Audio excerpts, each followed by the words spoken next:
I've written down. Oh, check it.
first of all, congrats to both debaters.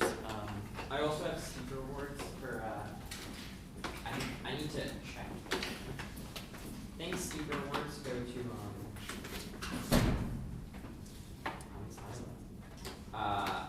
Ollie, Trent, and Rocky, but not Austin. Yes, I believe it is Ollie, Trent, and Rocky that get speaker awards. In terms of the final round of the Harvard round robin, on a 2-1 decision, the winner is the affirmative from Scarsdale.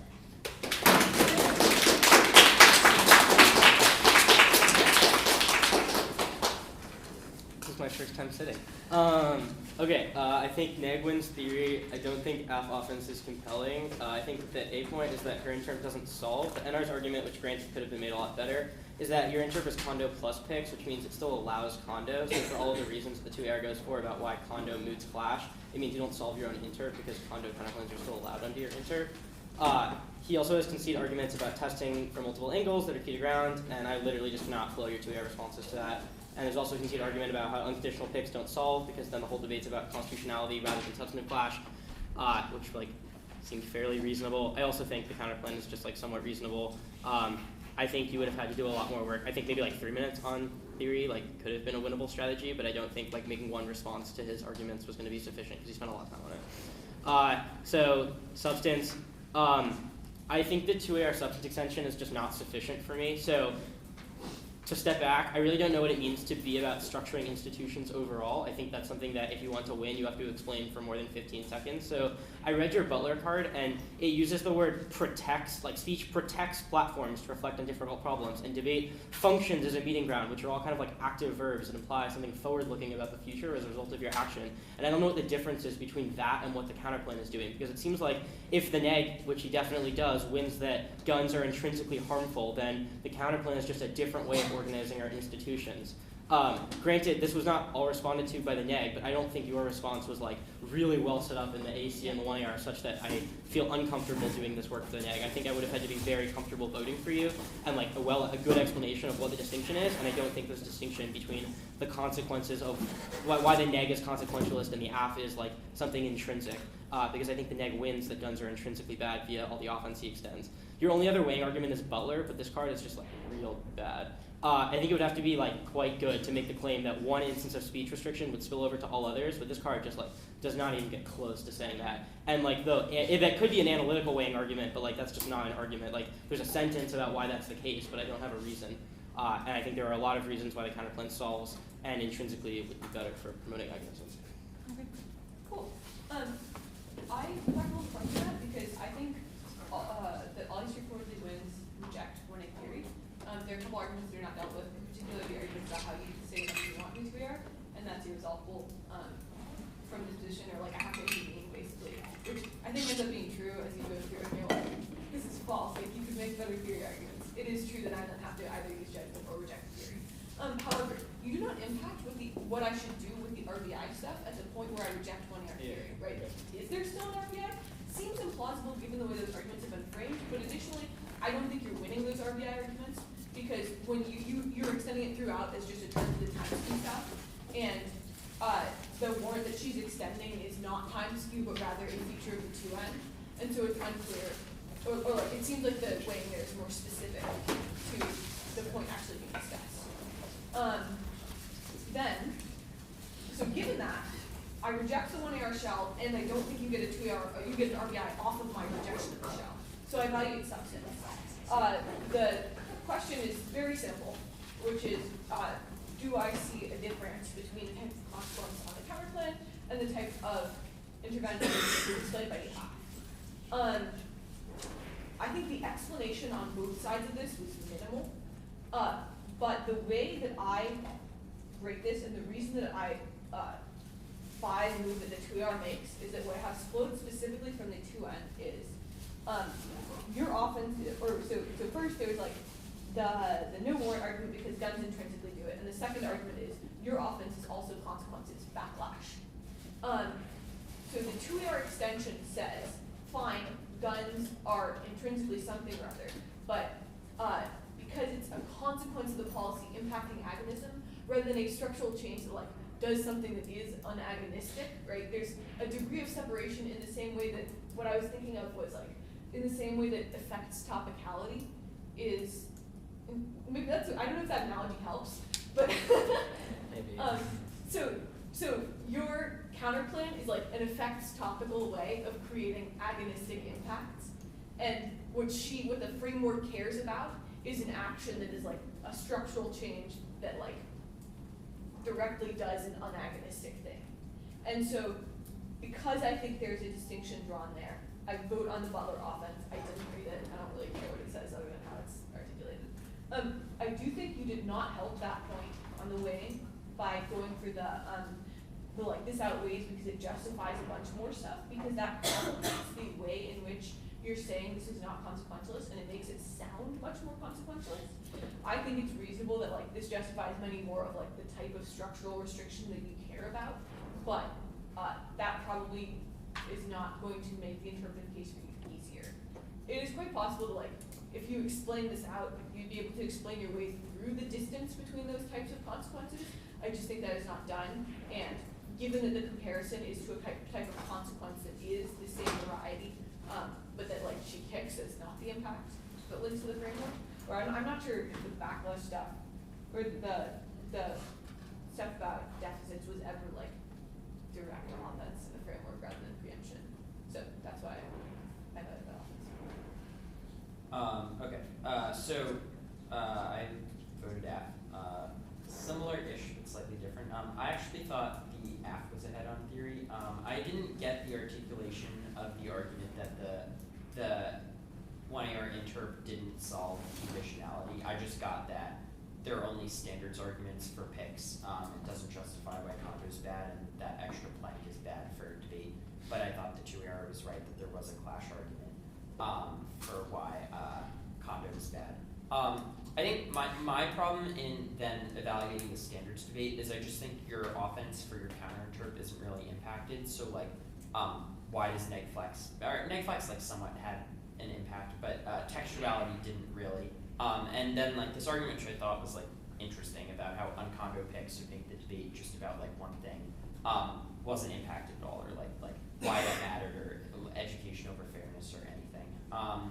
In terms of the 1AR side of the flow though, I do think there's some impact being extended into 2AR about how the AF loses a lot of ground to be able to leverage against the pick, and then the fact that it's conditional means that any time invested is then lost. For the first response you say about how it's her fault, so she needs to write a better AF, like, I go back and forth because I understand what you're saying, that like the problem is like if you wrote an AF that preempted this, you'd be able to leverage it. But I do think that the response is also good, that like the AF can only preempt so much, and it's a hyper-specific counterplan. And then on the second about there's plenty of ground on the whole topic, on the guns topic, like that might take out the ground argument against the pick, but not the clash argument. So I do think there's offense there that is impacted to some extent, and comparatively more than your standards. I agree you're winning, drop the argument. In terms of the no AF theory, I think for me, I think just there isn't enough of a direct response that I think is the obvious response to this, which is that then the net can do literally anything, and there's no way to stop it. You have this one argument about how you turn the infinite abuse because if the AF can always win theory, then even illegitimate neg theory can't win. And I think the 2AR response that like some degree of weighing is able to sometimes help the neg win these debates, even if there are certain advantages the AF has that like on the comparative, it's comparative, the infinite abuse argument is more. So then on substance, without the counterplan, I think I can for Jillian on substance. I don't know, and that's where I started my evaluation, how I would have voted had you won theory, because I think the articulation of Butler, as Sophia says, the articulation of Butler as the violation of this instance of free speech will lead to other violations of free speech seems to be consequential. And then I agree the counterplan has a consequentialist impact, but then my question is like, do you have an impact under your framework that's intent-based that applies to the counterplan? Yeah. which I wasn't sure if there was, and I shifted to evaluating theory because I couldn't make up my mind, and then I thought, let's want theory. So then, but I don't know what my answer would have been on that question. So I'll say that. One clarification. Yeah. Why didn't you buy Project 2003? That's it. I just like. I don't think you had a convincing enough response to this lets them do anything they No, want. okay. And, that might be a paradigmatic thing. I don't know. But yeah. Okay. Thank you. Round, Yeah. So,